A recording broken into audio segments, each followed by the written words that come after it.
जय हिंद स्टूडेंट्स। उत्तराखंड में uniform civil code implement करने के बाद असम एक नया राज्य बनने वाला है जिसने यूसीसी से रिलेटेड ही एक नई व्यवस्था को लागू किया है। असम स्टेट ने हालिया तौर पर असम के कैबिनेट ने एक नए कानून को मंजूरी दी है जो है पॉलीगैमी पर प्रोहिबिशन के लिए, यानी कि बहु पत्नी प्रथा पर प्रतिबंध लाने के लिए एक अधिनियम लाया गया है। अधिनियम कहता है कि अगर कोई भी व्यक्ति असम राज्य में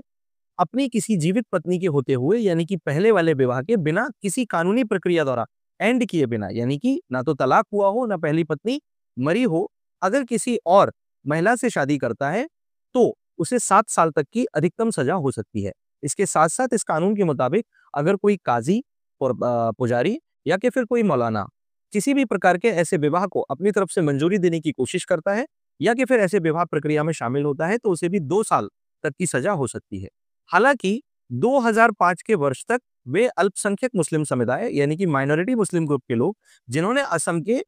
शेड्यूल्ड एरियाज मतलब भारत के संविधान की अनुसूची 6 शेड्यूल 6 में listed areas in the Assam state, जिनमें कार्बी एंग्लोंग, उत्तरी कछार, दीमा हसाओ रीजन आदि रीजन्स आते हैं। इन रीजन्स में रहने वाले लोगों से अगर एक से ज्यादा विवाह किए हैं तो 2005 या उससे पहले किए हुए विवाह वैध माने जाएंगे, उसके बाद नहीं माने जाएंगे। इसके साथ साथ शेड्यूल 6 में आने वाले शेड्यूल्ड एरियाज और असम में रहने वाले अनुसूचित जनजाति क्षेत्र, यानी कि शेड्यूल्ड ट्राइबल्स, इन्हें इनके रिलीजियस कस्टम्स या इनके लोकल कस्टम्स को ध्यान में रखते हुए इस कानून से पूरी तरह से छूट दी जाएगी।